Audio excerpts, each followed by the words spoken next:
So as of this morning, what we had reported was 523 hospitalizations. On Friday, it was 584 hospitalizations. So far, the peak this year has been 637 hospitalizations, and of course, last year the peak was 987 hospitalizations. So we want to try and keep people out of the hospitals, and getting the vaccine is one of the ways that we can do that. Now, we do have a video here from Kara and Josh Trace, who had an experience with the COVID virus. And so, Ryan, will you play that video for us now, please? Hi, my name is Natalie Trace, and my husband Joshua was asked to do a short video on his journey with COVID. Unfortunately, my husband does not feel comfortable doing so, so I'm going to share our journey for him. August 18th, 2021, my husband was hospitalized with COVID. August 19th of 2021, my husband was intubated for the first time. His first intubation was 14 days, and they took him off life support. He was off for half of a day when they re-intubated him. The second time, he was re-intubated for a week. After he was excavated the second time, the nurses made it possible for my two older children to come in and say their last final goodbye to their father, because they didn't know if he was going to make it or not. On September 15th, my husband was released from the hospital after almost a month of being hospitalized. And since then, it has been a daily struggle. He had to learn to do everything over again. Feed himself, walk, talk, breathe, laugh. Every daily task you can think of. Also, every day is a struggle. You know, getting out of bed is a struggle for him. Taking his daily medication is a struggle. Going for a walk, which we used to do constantly with our dog, he can no longer do. It's a struggle for him. Just interacting with our children and interacting with anybody. My husband is a total different person after COVID. He's very secluded and shut off. His memory is gone. He doesn't remember things he used to remember. He doesn't, we can have a conversation and an hour later he doesn't remember what we were talking about or anything like that. Every day, every single day is a challenge for him, and every day he overcomes it. There are days where he feels like he can't carry on and he wants to give up, but he overcomes his challenges each and every day. Had we known now the severity of what COVID can do, not only during COVID, but the long haul effects after COVID, we would have taken better precautions to make sure that we did not get contact with COVID, because this is not something that I would wish on my worst enemy. It's a struggle. It's not a joke. It's real, and it's deadly. So again, the cost there in human terms of not taking the precautions like getting the vaccine are very real. So please consider that. Now, one of the other things that we know is that when you start getting some of the first symptoms of COVID, you know, that fever, that cough, and that sort of thing, if very early on you get the monoclonal antibody treatment, that makes a significant impact in fighting off the virus as well. It is hugely impactful in keeping people out of the hospital. So we strongly recommend that you get that monoclonal antibody treatment. That means talking to your doctor and getting the prescription for it. If your doctor won't give you that prescription, and without a good reason, I've had many people tell me their doctors just didn't want to do it, get a new doctor. Go get a new doctor, or contact our infusion center or our COVID-19 hotline, and Dr. Antone will provide the details on that, because the monoclonal antibody treatment is something that will make a huge difference in your ability to fight off the virus once you've contacted it. But it's so important because you have to get the treatment early. You have to get that treatment early. So I'm going to actually ask Dr. Antone to come up here and talk a little bit about what you can do to stay healthy, and some of the things with regard to the monoclonal antibody treatment and other things you can do. So, Dr. Antone. Thank you, Governor. And again, just to reiterate, I'm going to talk a little bit about the updates on the treatments for COVID now. There's been a few updates. probably since we had our last press conferences. But still, number one mechanism to fight COVID is to get vaccinated. So even though I'm going to talk about treatments besides vaccine, we still want to emphasize vaccine is still our number one way to fight COVID. So next slide, Ryan. The antivirals are probably one of the newest things since we last met. And we've always known about remdesivir, which is a medication that's been used actually since the beginning of the pandemic. And it's for severe cases when patients are hospitalized. And it works by inhibiting the synthesis of RNA, what the virus is made of. But now there's two new antiviral medications that should be coming out, we think, by the end of the month. One is called molnupiravir, and the other one's called Paxlovid. The molnupiravir is made by Merck, and Paxlovid is made by Pfizer. And again, these work, and they're oral medications that you can get in a prescription, go to a pharmacy, pick it up, and take it while you're home. They're RNA synthesis inhibitors, and so it's very convenient. So far, they're not emergency use authorized by the FDA, but we're anticipating one or both will be authorized for use by the end of this month. Again, their advantage is that they're oral medications, and they can be given in a prescription. The other advantage is that they're RNA synthesis inhibitors, so it's not like a vaccine which is specific for the spike protein. So, of course, you can develop mutations to the RNA, but this time we're hoping that it works, if not better, as good as the vaccines. The next slide, Ryan, talks about immune modulators, and the first one is the one that's been used since the beginning of the pandemic, which is dexamethasone, an IV medication that can be given to try to help you keep off the ventilator when you're hospitalized. The next two are things you can do for yourself, and like the governor mentioned, one of the things that I wanted to emphasize today is things you can do for yourself to stay healthy, to get exercise, to get outside when you can, to eat the right types of foods, fruits and vegetables, because even simple things like vitamin D, which can help modulate your immune system, and zinc, which can do the same thing, are things you can get in your diet or you can get on your own as over-the-counter supplements. So please consider those. So the takeaway there is to stay healthy, especially over the holidays, to get exercise, and to get outside.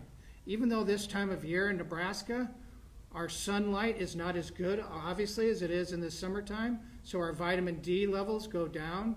You can still, whatever sunlight you can get when you go outside is to your advantage, and to take these vitamin D supplements. Then lastly are the monoclonal antibodies. And again, just to go over what monoclonal antibodies do, they are basically proteins that neutralize the virus to prevent it from progressing. And these have been around over a year now. It was November of 2020 when we had our first emergency use authorization for the monoclonal antibodies, and boy have they really developed over this past year. Now there are several different types of monoclonal antibodies and combinations that you can get to help fight off the virus. Again, like the governor emphasized, they are most effective when they're given early during your symptoms or disease after you test positive. So there's three indications now for receiving monoclonal antibodies. The first one is when you're symptomatic or sick and you get a positive COVID test. If you're 12 years of age or older, your doctor believes you're high risk, you're within 10 days of getting that positive test or having symptoms, you're not in the hospital or requiring oxygen, then please talk to your doctor, or doctors, please consider giving your patients monoclonal antibodies. As a matter of fact, one of the combinations for monoclonal antibodies now actually goes down to any age group, not just down to 12, but you have to be over 1 kilogram in weight. So they've really progressed over this past year. The next indication for monoclonal antibodies is that if you've been exposed to somebody that's test positive and you are high risk for getting that COVID virus yourself, or you're at high risk for needing to go to the hospital. So again, if you're 12 years of age or older, your doctor believes you're high risk, And these indications now where doctors believe you're high risk are very liberalized now. It's something where you don't have to be like severely diabetic or severely overweight. They've laxed these indications for getting these monoclonals to the point where it should be easy for you to get it if your doctor believes it would be an advantage to you. And then this other post-exposure prophylaxis use of the monoclonal antibodies are people that are not yet fully vaccinated or they're immunosuppressed for some reason.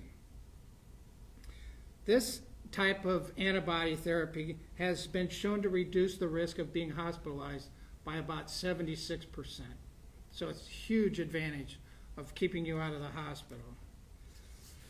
And then the new use for monoclonal antibodies now are what we call pre-exposure prophylaxis. And it's a long-acting antibody, again for age 12 and older, and it's for patients that are severely immunocompromised because of either their immune system not functioning well or they're on immunosuppressive agents because they're transplant patients, and they know that if doctors knew that that patient would catch COVID, they would be very high risk for going to the hospital or dying.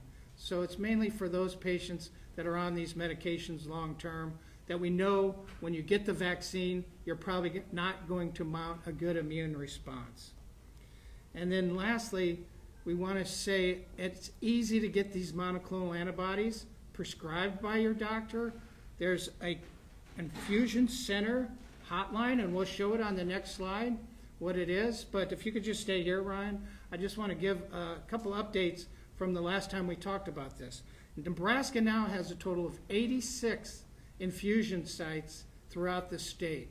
Almost every hospital system, and even small rural hospitals now have infusion sites for these monoclonal antibodies. We are now giving on average about 1,400 monoclonal antibody infusions per week. Last time we spoke, it was about 300 infusions per week. So you can see how we're doing very well.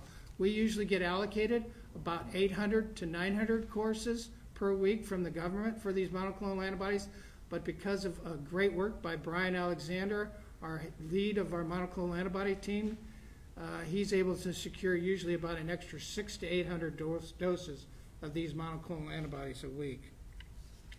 And then the last slide just says where to go. If you think you're a candidate for monoclonal antibodies, just go to covid.infusioncenter.org, call the COVID hotline, or go to vaccinate.ne.gov. When you call you go on the covid.infusioncenter.org website, it'll show you where your closest infusion sites are.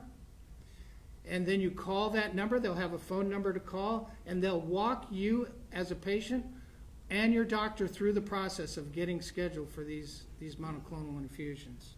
So really, it's not very much work. It's usually just something to fax in or do it online, and the infusion center will take care of the rest. So I want to wish everybody a Merry Christmas, Happy Holidays, and please take care of yourself. Thank you, Governor. Great, thank you very much, Gary. So again, I want to emphasize the importance of those monoclonal antibodies.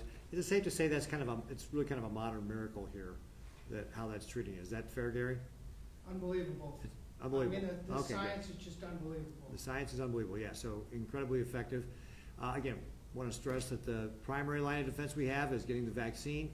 9 out of 10 people in the hospitals today are unvaccinated. So getting the vaccine will be one of your best defenses. The monoclonal antibodies is great.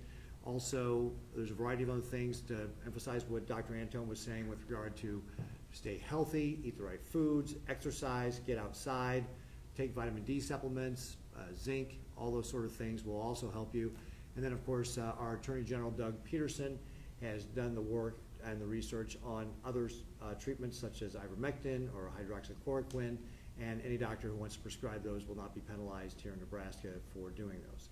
So again, we want people to take care of themselves, be proactive with regard to your health, be proactive with regard to getting the vaccine, and then certainly be proactive with regard to the monoclonal antibodies. And Ryan, you're going to leave that up here so that people know how to get in touch with our infusion centers to be able to get that treatment. So that is going to be incredibly important. So thank you, Dr. Antone, for all your work on that. Also, one of the things that we are going to be doing here is extending the executive orders with regard to the pandemic.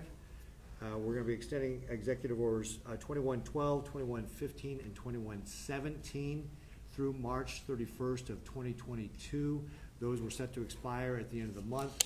Those allow for greater flexibility with regard to hospital workers who are able to perform certain duties. It also allows us to be able to keep the dashboard going as well, so we'll be able to provide that information on the dashboard. And it also takes care of some of the other red tape around healthcare facility operations. So those three executive orders will be extended through March 31st, 2022. Another area where we had had some questions with regard to long-term care facilities. As many of you are probably aware, we're seeing a variety of things with regard to workforce and inflation that has put pressure on long-term care facilities and their ability to get staffing. And so the Department of, at my direction, the Nebraska Department of Health and Human Services is going to request that CMS increase the reimbursement to long-term care facilities by $20 a day.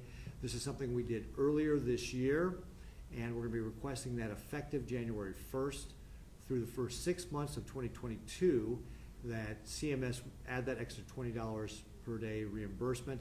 That would be approximately about $21.3 million in additional aid to long-term care facilities. We'll make that request to CMS, process it. Hopefully they'll process it as quickly as possible. Assuming CMS approves that, then people will get paid retroactively to January 1st, 2022 for those reimbursements, and that should help our long-term care facilities be able to meet the needs of the residents they're taking care of. So obviously we'll keep you posted with regard to CMS on that, but we will be making that application. And then just some other weekly,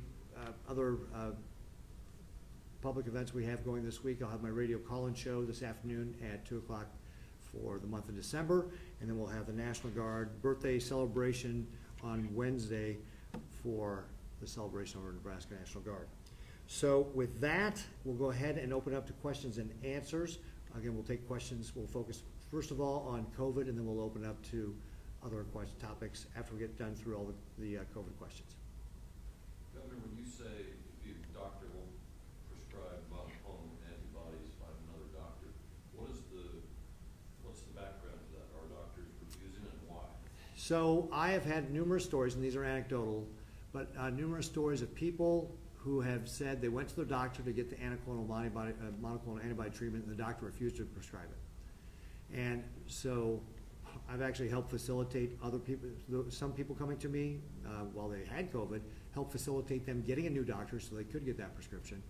I've heard other stories where people said they did not get that prescription and there were some very severe effects out of it. So while again these stories are anecdotal in nature, for some reason some doctors have been reticent to prescribe that, and so I want people to know that they should get a second opinion. They should go get a different doctor if they get the early signs. This is something that, as Dr. Antone was describing, can make a huge difference in your outcome of how you fight the virus. So as soon as you get those early symptoms and you're test positive for COVID, go get the monoclonal antibody treatment. Did the people you spoke to who had been refused indicate why the doctors had said they wouldn't do it? The doctors just didn't want to do it. I don't know, I did not talk to the doctors directly, but the doctors just refused to do it. And it is incredibly frustrating to me that doctors would refuse that when we have this treatment out there that we have a plenty supply on.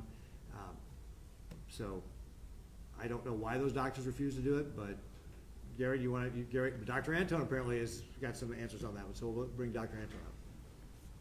Yeah, I just wanted to mention that I think sometimes it's because the doctors are so busy in their practice, in their offices, that even like taking an extra 3, 5, 10 minutes of their time of that visit to go ahead and look up where to get this patient scheduled for a monoclonal antibody. So one of the things I think we wanted to get across today is for those doctors that haven't yet prescribed monoclonal antibodies or thought that it was a big tedious task to get that ordered and get the patient to that therapy, that it should be very easy. Here's the website to go on. You call the number, they'll send that information. Either they'll fax you a sheet that you fill out. You just say a few demographic things, whether you think the patient would benefit from monoclonals, and it's taken care of. The infusion site does everything else. So a lot of times, me, myself, when I was in practice, even taking that extra 5-10 minutes was a deterrent. So just by letting them know that it shouldn't be an arduous task to do that. Thank you, Dr. Anto.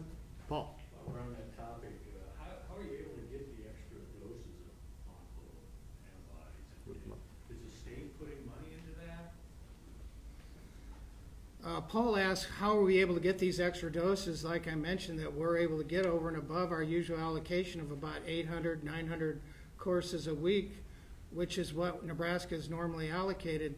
I have to give all the credit to our monoclonal antibody team, specifically our team leads, Brian Alexander and Andrew Watkins, and the whole team down there that's running our program, because they're right on top of it. They know how many infusion sites are asking for extra doses. They put in that request, and because Nebraska has done such a good job as far as saying what supply we have on hand, how much we're giving out each week, the federal government realizes that and is able to allocate us those extra doses. So it's all just to manage, it's all secondary to our monoclonal antibody team. So through the federal government, does the state have to pay extra money for that? No, we don't have to pay extra money for it, no. Yes, Andrew? You know, you said 76% effective for keeping people out of hospitalization. You're doing 1,400 a week. Does that mean you're saving 1,000, over 1,000, patients a week that might have to be hospitalized? So Andrew picked up on that in one of those studies for the post-exposure prophylaxis that can prevent hospitalizations by 76%. I think if you're symptomatic and you test positive and you're high risk, it prevents hospitalizations by about 70%. So if there's 1,400 courses of monoclonal antibodies given in Nebraska per week, you multiply that by 0.7 or 0.8, and yes, that's what we're trying to get across. That's probably how many hospitalizations we are preventing in the state of Nebraska per week by getting those monoclonal antibodies out there. Yes. I had another question on continuum of care. I think, we addressed that early on in the pandemic in 2020, and I think that you guys had a draft in 2021.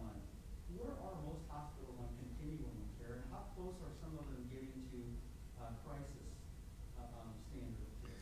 So Andrew asked about how the hospitals are doing about continuum of care, and by that I think, Andrew, I'm taking, you mean just the regular care that needs to be done that maybe was delayed back in the early days of the pandemic? No, I'm talking about, you have like, it's like normal, and then you have contingency, and then you have crisis standard of care, where you have to make critical decisions on who gets what and who gets treatment. Yeah, right now, again, Andrew's asking about, whether we're getting close to contingency care or even crisis standard of care guidelines. There has been discussion about some of the crisis standard hospitals declaring a crisis standard of care, specifically in the Douglas County area. So far, they haven't done it. They've been doing a great job of managing things so far.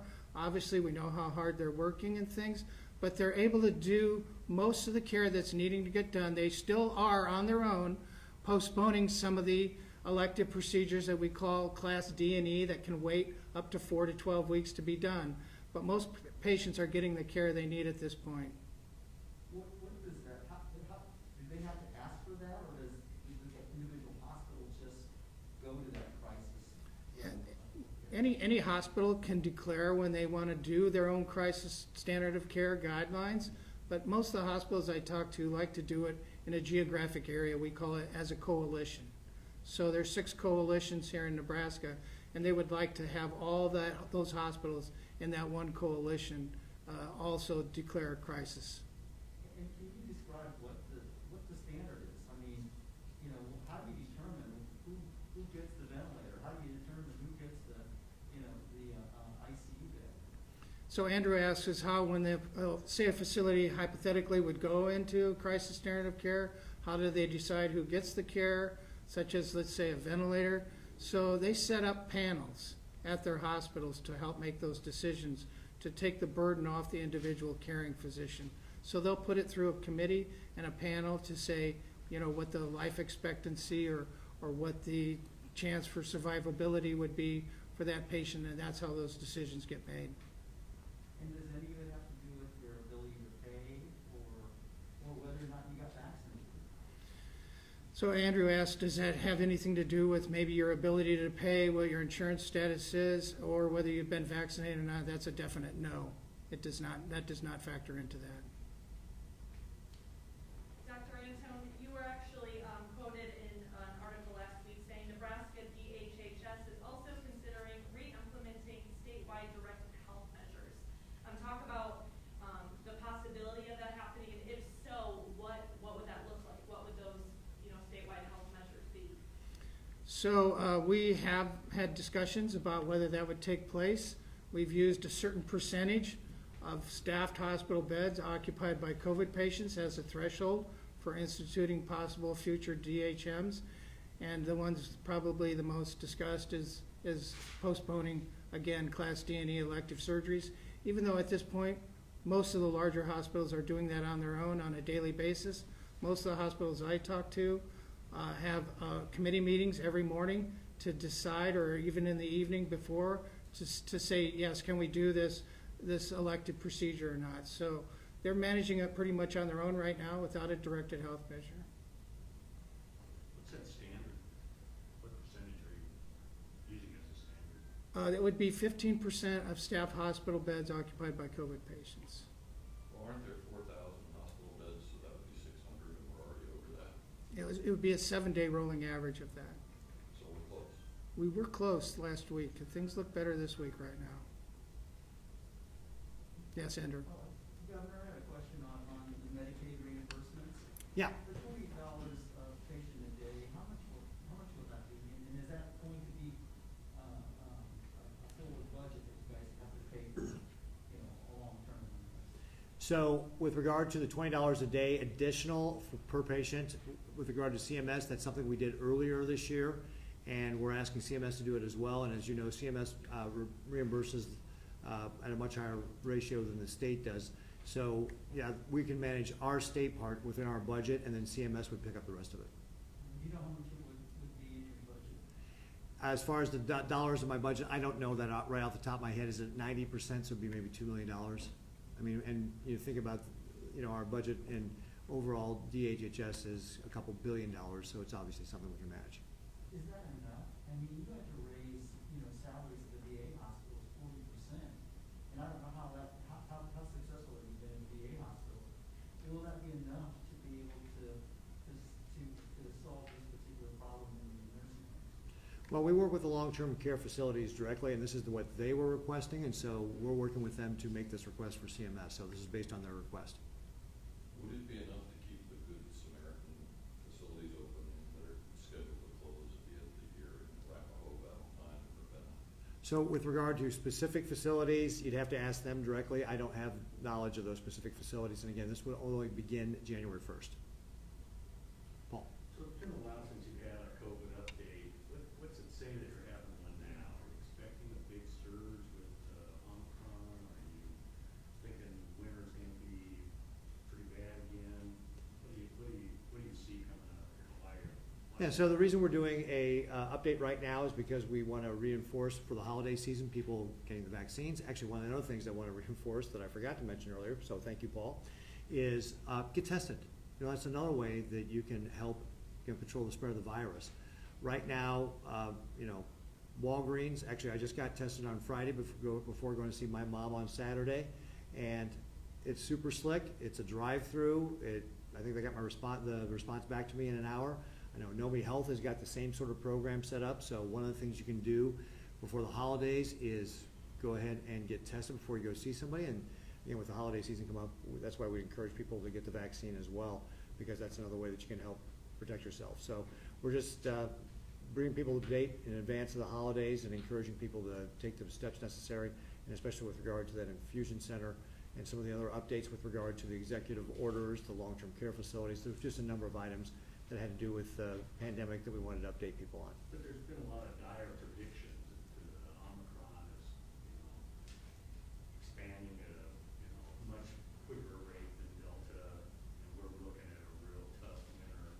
Do you believe that's going to happen? Is that part Well, of Paul, Paul's asking about Omicron. Now, my understanding is the Omicron, and it's still early, but my understanding is that early indications are that while it may be contagious, even more contagious than Delta, it's actually less severe.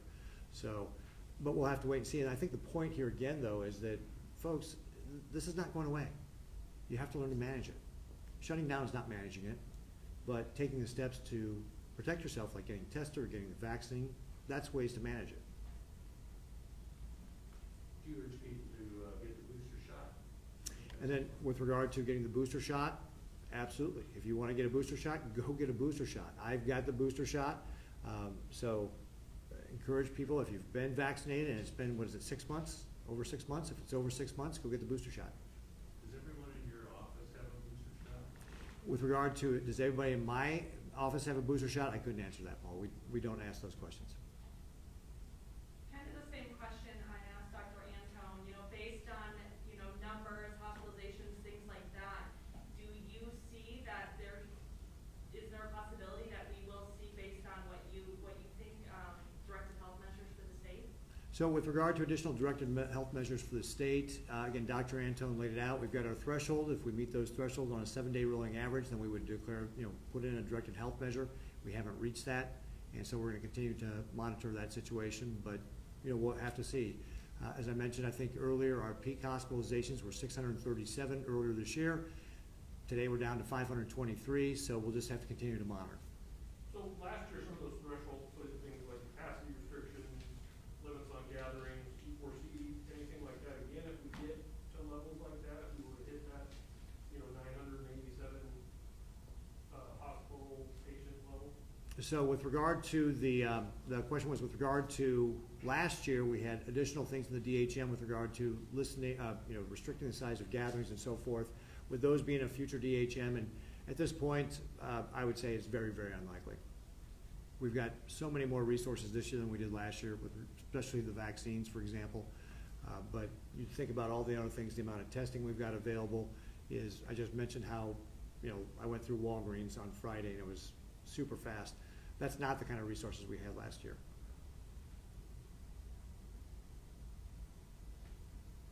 And you envision a point at which the state gets more involved in providing tests or vaccines? And so Paul's asking, do I envision a point where the state would get more involved in testing? I would say no. I think the private sector has taken that, again, has developed the resources to be able to do that. And with regard to vaccines, the state is still involved with, making sure we distribute the vaccines.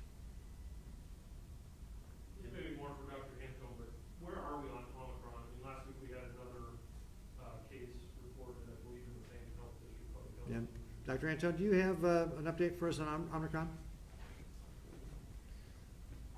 So just the newest data we have is that we had those initial 6 Omicron cases in southeast Nebraska, and then actually in the same area, additional 1. So right now we only know of 7 Omicron cases here in the state of Nebraska. And nationwide, I don't think there's really good numbers right now to say how many there are. And do you happen to know on a daily basis how many tests are being sequenced at the public health lab? Or? Yes, just about every case that Let's is. repeat the question. Yeah, the question is how many of these tests that we get are being sequenced to detect whether it's the Omicron variant or not. And so there's certain guidelines that Dr. Donahue and the state has put into the areas, the hospitals that are doing the testing, on what might trigger to have that specimen sequenced. So if you're a traveler, if you're hospitalized, those would all trigger a sequence to get done. On a percent basis, we're sequencing probably right around 15 to 20% of all tests now. So it's one of the highest in the nation. So it's not just like a random thing? No, it's not random. Usually it triggers, these other thresholds trigger whether to sequence that specimen or You not. might just remind people who Dr. Donahue is. Dr. Donahue is our state epidemiologist now. Have there been any studies on the effectiveness of the monoclonal antibody treatment or any of the other treatments on this new Omicron variant? So Andrew asked, is there any data right now or any thoughts about how the new the monoclonal antibodies that we have now and their effectiveness against the Omicron variant? Just very preliminary studies have shown that maybe there's one or two of the monoclonals that are much more effective against Omicron than the other two that are currently available. So only time will tell. I think it was on the slide, but I didn't hear you say it. You can either get the infusion or you actually get an injection. You can, if an IV infusion is or can't be done for some reason, then you can get a subcutaneous injection.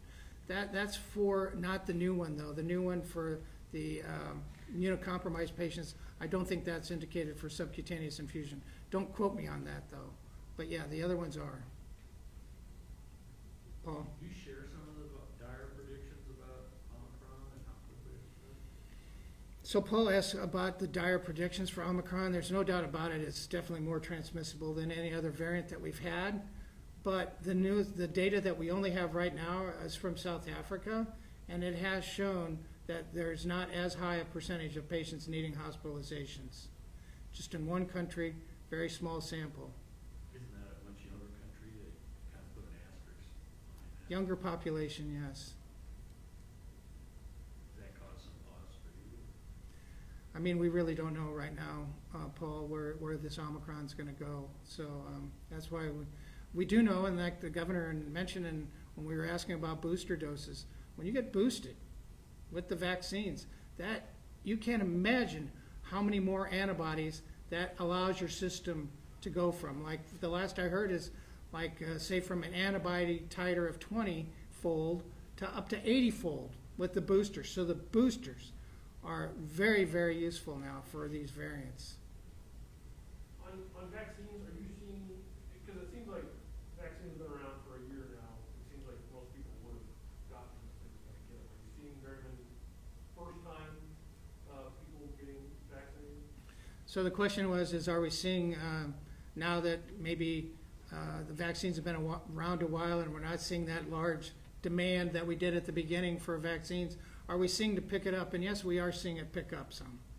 Once the boosters came out, I think that maybe brought some family members in that had never been primarily vaccinated, and so we are seeing those numbers pick up some. So we're not saying that the people that haven't been vaccinated have dug in their heels and won't consider getting vaccinated. We're still seeing those patients come in.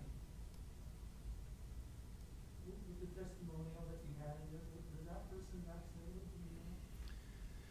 You know, I don't know that answer for sure. I don't know if the governor knows, but my thought is that the patient was not vaccinated.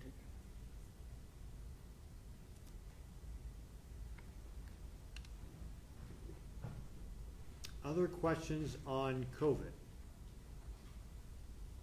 Okay, seeing none on COVID, are there any other questions on other topics?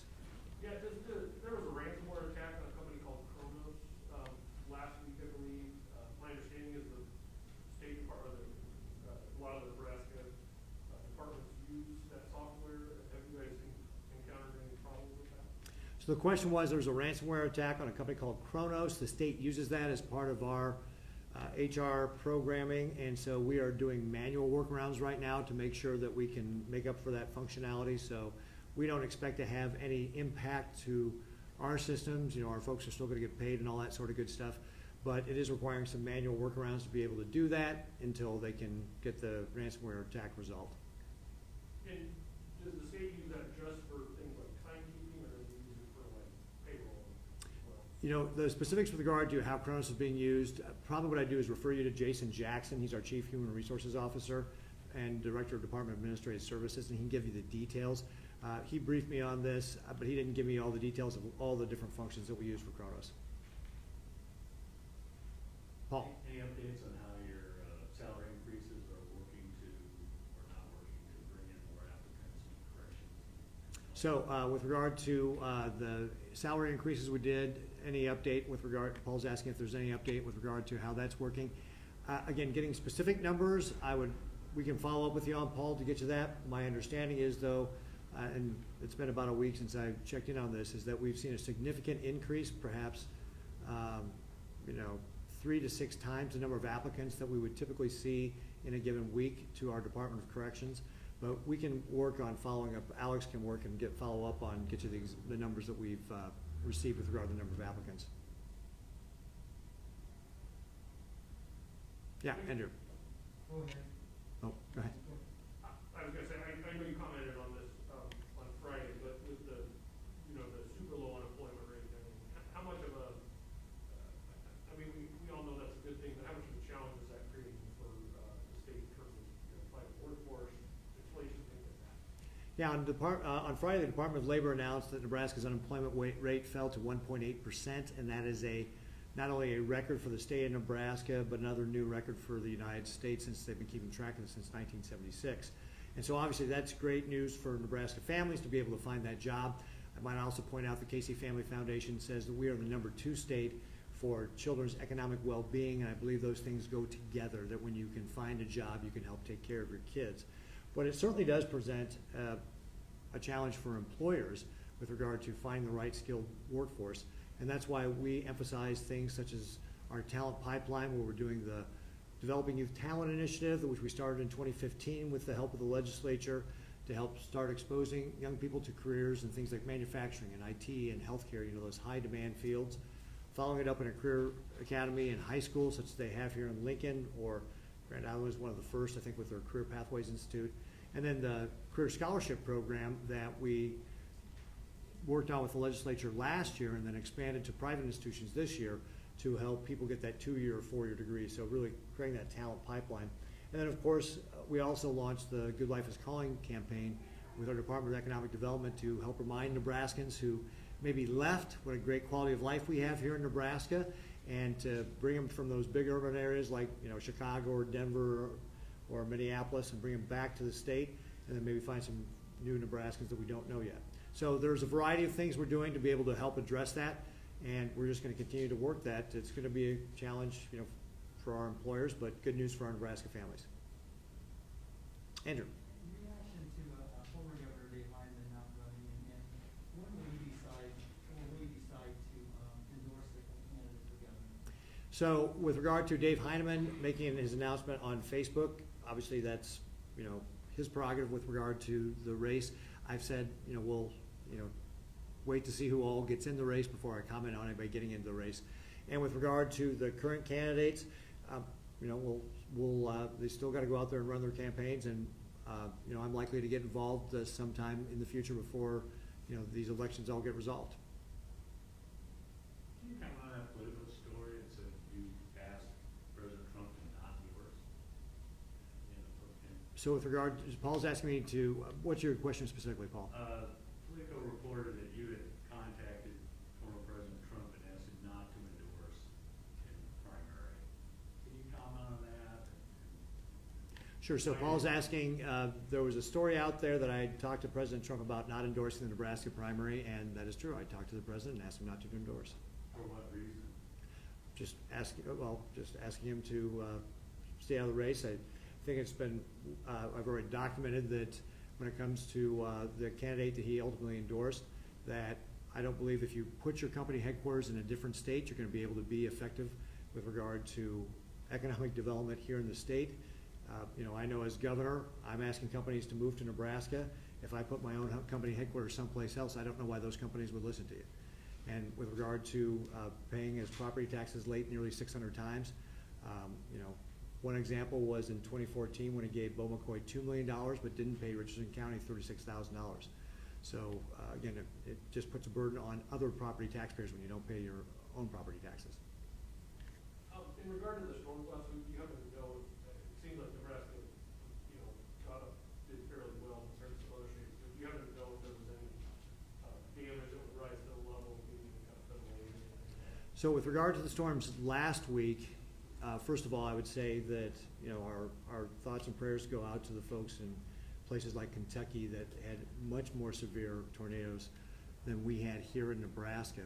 And while we did have damage, I think we had at one point about 35,000 Nebraskans did not have power. As of Friday, that was down to about 3,300. And I know the utilities continue to work over the weekend. I just don't have an update on that. So whether that storm caused enough damage to get a federal disaster declaration, you know, there's certain thresholds with regard to that you have to meet with regard to the damage. I don't know the answer to that at this point. And so if, as we're collecting the data, we think that there is enough data to make that declaration, we will certainly do so.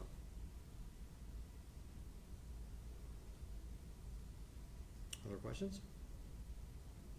All right, folks. Well, again, I just want to wish everybody a very Merry Christmas, a Happy New Year, and a wonderful holiday season.